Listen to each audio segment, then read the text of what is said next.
Remember, behind the scenes is TV 14-ish, so you'll definitely hear a naughty word or two. Welcome to Behind the Scenes and GymCastic, the #1 gymnastics podcast in the galaxy. I am joined by... I thought you were going to say I'm Jessica. I was right ready to say it. Filling in for Spencer, who had a successful surgery on Tuesday, so hopefully everything will be okay. Still waiting for some results, is Nicole Langevin from Precision Choreography. Thank you for being here. Thank you. Thank you for filling in. And you were a line judge at this meet. I was a line judge. Am I allowed to swear? Yes. That shit's stressful. Yes.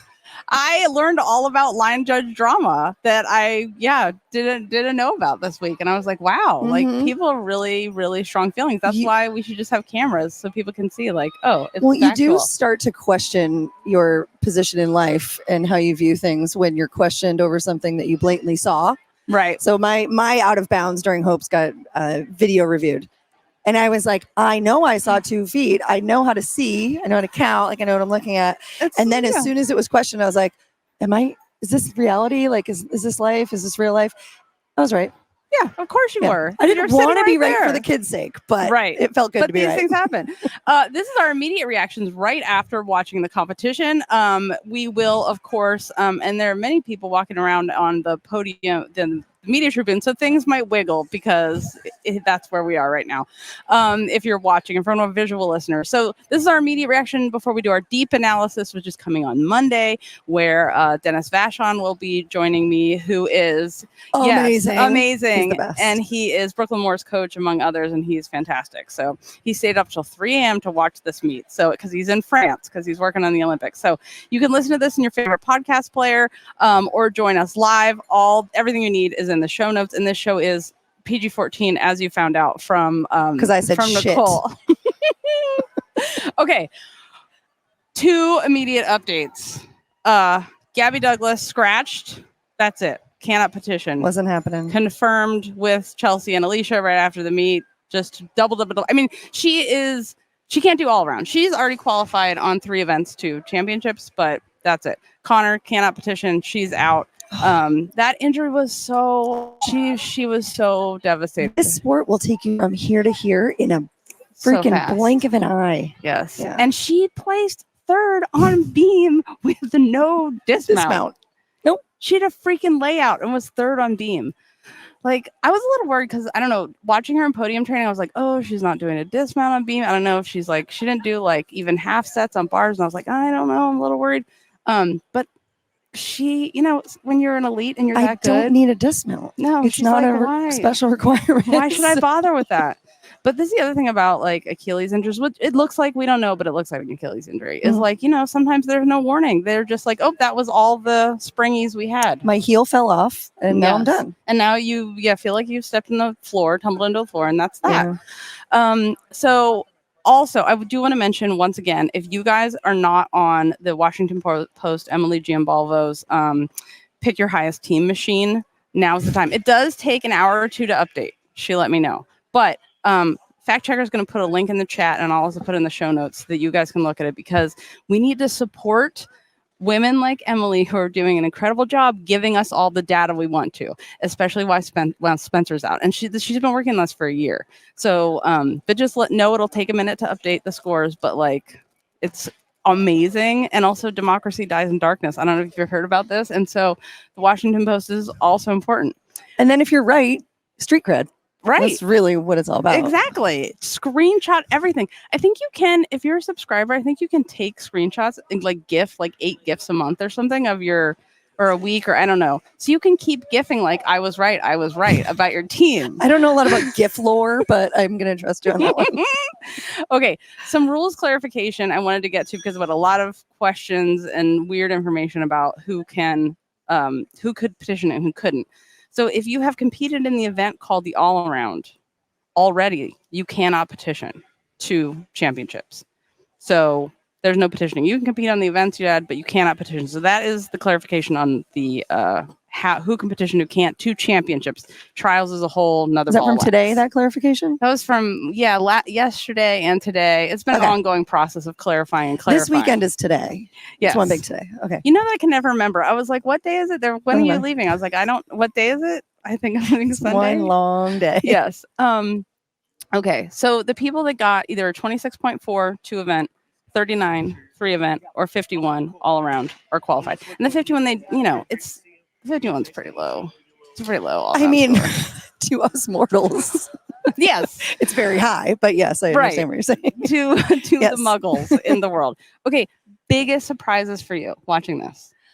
I would say, okay, actually, I have to say that Jocelyn Robertson's jump full horizontal leg thingy, because we don't think of dance when we think of Jocelyn Robertson all the time, right? Was the first one that I have seen all weekend. Yep. Through Hope's juniors and seniors that had straight body posture and the leg clear and some sort of amplitude, and was good. And it like made me go, wow, which usually those are awful and terrible and shouldn't exist. And it was beautiful. So that was a big surprise. Do you know who else did one that's like a legit one that should get credit today? Is Jade Carey fixed her. I mean, I've only talked about it 100 times, but she did. It was high, like, it wasn't as high as like Jordan Childs was like at her face level. That's where her foot was on her jump L full turn. It's not really. But look at the back posture, because that is its own deduction. But will you get credit at all? This is what I'm saying. I'm saying no deductions in posture, but yeah, right. It's not deductionless, but you will get credit for whatever that is. What is it? A D, C? It's a C. Something like that. Yeah. Whatever it's supposed to get credit for. It shouldn't exist, but yes. Right. Well, you know what we really need to get rid of is wolf turns, because freaking Trinity fell on a wolf turn. So, and I think I told you this, I have not seen one with the leg horizontal at all. On the wolf turns? Every single one is watch them on floors, but they get lower on floor than they do on beam, which you think would be the opposite behavior. Yes. Yeah. But you can hang your leg off a little bit on beam. But I had no idea that you didn't like wolf turns. Is that a thing? Nicole's never listened to this. She hasn't been listening to the show since forever, so no idea. Megan, who got their qualification tonight that didn't already have it? Who got it that didn't already? That's a great question. I will have that information for you on Monday. Like, most people were qualified who were here. You know who will have it updated is Lauren Hopkins from the Gymternet. She has a special list. I was just looking at who had already qualified the whole time, so I haven't looked at that yet. But you can go to thegymter.net and look at that, and she will have it. I was talking to her about it tonight. Cater Tot. Were the bars cursed tonight, or were they cursed? Yes. I think the answer is they were cursed. I mean, there were so many falls, you guys. So many falls. I stopped counting. We have to remember, though, where we are. Like, this is the first stop on the road to Paris. I almost said Tokyo, but it's still so early. Right. Like, it's not, but it is, right? Like, it's late in the quad, but it's early in the season of the quad. Yes. So the one event that literally, like, you can't stop and make adjustments. It's timing. You're off. So it makes sense that would be the event that people are off on, because the timing's not down yet. Yep. And I mean, what I love, though, is that everyone is using the Spieth tension meter now. They even have the Spieth dudes from Germany are here. They are right next to bars, like ready on the bars, checking the tension meter. I was like, this is how it should be. Like, everyone. Yeah. Yes. Also, you guys, update on the beam cap situation. I asked the manufacturers who are here, what's the deal with beam cap? And it is required to be like that from the FIG. Because, sometimes it falls off. It's supposed to fall off? It is supposed to be a squishy, malleable... Like an ejector seat? Like, if something goes wrong, you're out? You're done? It is not supposed to be landed on. But the FIG requires something, I believe, to stop your head from getting cut open if you make contact. That's nice. Yeah, and you can make contact. Sometimes people do that after they land and they run right into it, or in the air. I just think once it's off, it's more dangerous. So they're preventing one tiny possible situation, but also causing a slew of other ones that we don't think about. Maybe the FIG needs to change their requirements to squishy, immovable part of the end of the beam. I mean, I also think that we should drive in clay cars. So, maybe we change the whole structure. Okay, let's talk about the biggest news that happened, which is Gabby. Speaking of bars, Gabby is now 2 for 2. 2 meets this year. Both of them she has fallen on bars, and both of them she fell twice. It's so frustrating because we've seen her in practice do the whole routine, podium training, just fine, and then both times She fell twice. And when she jumped off, but she was like, I don't know. I have feelings about this. Yeah. Tell me. So I was fortunate enough to be here for podium training, and I was timing bars and right there, closest I'll ever be, because I'll never be a brevet judge, no matter how much I know, because I wasn't on the national team. Anyway, no saltiness towards that. We never talk about that being a problem. It's never come up. How they gatekeep who can be brevet. But anyway. But yeah, being that close to it, whether timing or even being able to sit right there. And she never did a routine without being massively, from where I was sitting, bumped on everything. So as a former coach, looking at it and going, how do we know she can do it?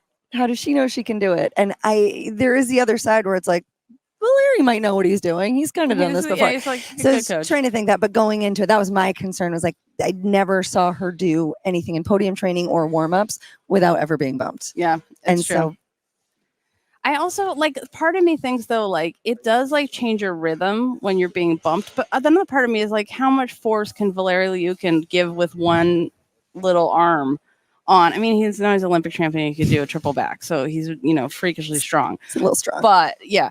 But I was just is it the rhythm? Is it she's the fear factor? Because I feel like watching her, I'm she does not need this. But right. I feel like for me, when I saw her walk out and not go to rotate, I was like, oh, she's an Olympic champion, and she's like, no, this is humiliating. I'm not doing this. This is what I thought. I don't feel like that for her. She's incredible. I'm so impressed. She's amazing. But I feel like sometimes when you are at this level, you just feel like it's unacceptable, or you feel like I'm not gonna put myself in this position. She can still go to championships. But it's also her story, and we have our story. We're Gabby's coming back. We get to see Gabby. Right. We get to see this amazing bar routine. We get to witness this. It's not really our story. We made it our story. So then the script that we wrote didn't go according to plan. So then it's not our story. It's hers. We just get to watch, and we got to watch some great stuff. And for her, I mean, it reminded me a lot of Chelsea when it was the journey that was amazing, right? We got to see it. And then she did that double twisting Yurchenko, and then, she did bars, and she just at a certain point looked up at her kids and was like, no, I don't need to do this. Yeah. And it really reminded me of possibly, we're just, digging in with our own opinions, but maybe she was like, maybe this isn't happening, and that's okay.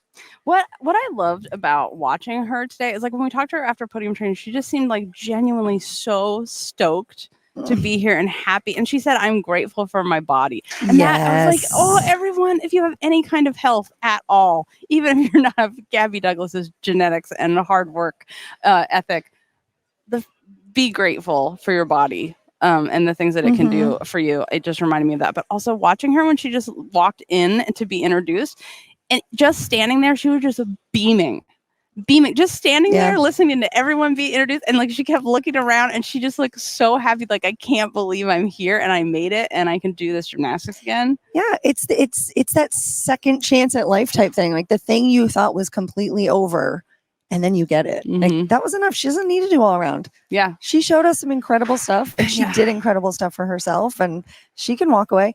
Did you hear though? The crowd I saw, I might be exaggerating, but in my mind's eye, there was a little 5-year-old girl right over there that just started going, Gabby. And then the whole crowd, a John Hughes movie. It was just Gabby. Oh my God. I just hope she felt that. Could you guys hear the chanting on TV? It was so loud. It was kind of like when Nastia fell when she was trying to make it that time, right? And everyone was cheering for Nastia, and I was like, oh my God. But hearing Gabby, hearing them say her name to me was different in a way. And I did immediately cry. I immediately cried. It was, because I was Gabby went through so much shit with people talking about her hair and their perceptions about her be on the team. Nonsense. Yes, and the perception that she shouldn't have been there, even though she finished third all around, I believe, in the Olympics. So shut the fuck up. Is how I feel about that. But she's really good, and also Marta Caroli knew what she was doing. She finished third. Anyway, my feelings about that. I also respect that everyone feels like there are many things at play, but Gabby did her job in Rio. Do you think Valery was this feels familiar? I literally looked at Larry, and I was like, is he having like, Sorry. oh, I've been here before. This seems where have familiar. I? Oh yeah. But I'm just in awe of her. She looks amazing, and I hope she competes at championships. I hope it's right down the street, so hopefully she could just drive there and not get stuck and have to take a private jet. There was that too. There was the whole she had to take a private jet because she was stuck. She missed the podium training that she was supposed to be at. Not just her, but a few of the other Texas people that came in. They were flying in the night before, having to do podium training in the morning. Yes. And there was no. Well, she made it for her training, but she got in at 6 in the morning. She had to go to the other training. She was supposed to be in the first. Mm-hmm. I don't know why that's what they told us at the meeting. Oh, we're going to let the NBC would never let Gabby be in the second session, but okay. All right. So, the biggest surprises for me, other surprises happened tonight, and in a good way. Jordan, I'm that girl, Childs. She was like, she said this in the mix zone. I knew I had to like give it my all and give myself this real chance, and I can do this. So I can't. It was like last year never happened. She looks so good. She did look good. She looked good. It's so strange to, I feel like one meet happens and then we're like, oh, she's out or she's up or she's down or whatever, like one meet. Yes. And we all just go, that's where they stand. And then they show up again. They're all freaking amazing. Yes. They all can be that girl on any given day. And there were just so many of them that you count them out and then they show up and they deliver. So that was a constant surprise for me the entire day. Yeah. It's like, you think somebody's super consistent and you can always rely on them. And as you're finishing that sentence, they fall. Yeah. But that's the beauty of the sport too. Yeah. That's what makes it exciting. And this meet was so good and so full of surprises in good ways and heartbreaking ways that we haven't even talked about Simone and her double pike yet. But before I get to that, I have some announcements. We have upcoming schedule. We will be at championships. We will be at U.S. Olympic trials. We have our live show at trials. Tickets are on sale now. It's right across the street. The team will be announced, and then it's 900 feet away. You can boop, boop, boop right over there, and then immediately we'll talk about the team that just was named. The other thing is that where our fantasy winner from Classic will be announced, and you'll have a mini commission, and then we'll have another fantasy team readiness. Fantasy team readiness. I like how that was going. Do you like that? We'll have another fantasy team for readiness. For that you can pick fantasy league ready for championships, and then we'll do Olympic trials too. So if you're not a Club Gym Nerd member, this is where your journey with us ends. But I'll see you back here on Monday with Dennis Fashion to talk about everything in detail, deep analysis. I'll have a list of everybody who didn't qualify, whose season is over, people that did qualify tonight. So, I do have some stories to tell for behind the scenes. Oh, one thing I didn't tell you is that Simone's husband is like all of a sudden famous and popular too. So he was in the stands and he made the mistake. Join Club Gym Nerd to listen to the rest.